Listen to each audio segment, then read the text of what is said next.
Hey Wanderers. I'm Amanda. And I'm Ron. Welcome to Wanderlost. So we took a trip to the San Antonio Zoo. It was really hot, but we had a lot of fun. Well, it is Texas. I know. So, as we said, we did decide to go to the zoo on a very hot Saturday. The San Antonio Zoo doesn't have anything that I would call like a standout kind of thing. They do have a lot of behind the scenes animal encounters. You can feed their flamingos, you can feed the giraffes, and you can go in with the kangaroos and do a walk out there. They have a couple of other extra adventures, I guess I would call it. They all cost extra, so that's not included in the price of your ticket. They do have a military discount, and they have a very easy way of buying your tickets online and then scanning those tickets and getting in to the zoo. It's very easy. We were there on a very busy day. It was actually a Friday, not a Saturday. I was wrong.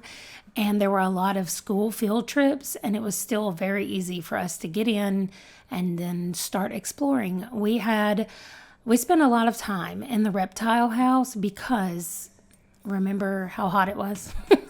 That was one of the coolest places, was inside the reptile house. And we just like reptiles. So we spent quite a bit of time in there. They do have some misting areas throughout the zoo as well, where I guess just during the summer they have those turned on so that you can cool off a little bit while you're walking around in the heat. I would say that the downside to this zoo is that they don't have any penguins.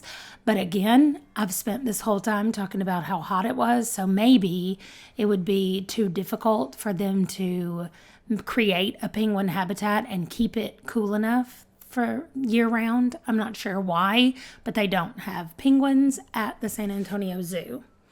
Otherwise, we thought that it was great. There are areas where they're constantly doing upgrades, and so I'm sure that there are parts that are open now that weren't open before, and parts that will be opening up. They have quite a lot of kid play areas as far as like bring your food and have a picnic and hang out. So they do also have a couple of places that you can go inside and sit down and eat.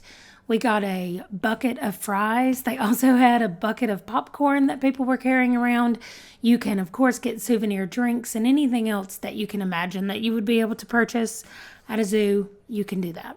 So tell us about your favorite trip to the zoo, specifically if the gorillas tried to attack you through the glass. They did not try to attack us through the glass. But I want to hear stories about it. Oh, okay. Also, let us know if you think there is an abundance of flamingos at the zoo near you, because I think there's an abundance of flamingos at our San Antonio Zoo. Thanks for watching. We'll see you in the next video. Don't forget to like and subscribe. Bye. Like, what if we did like... Whoop.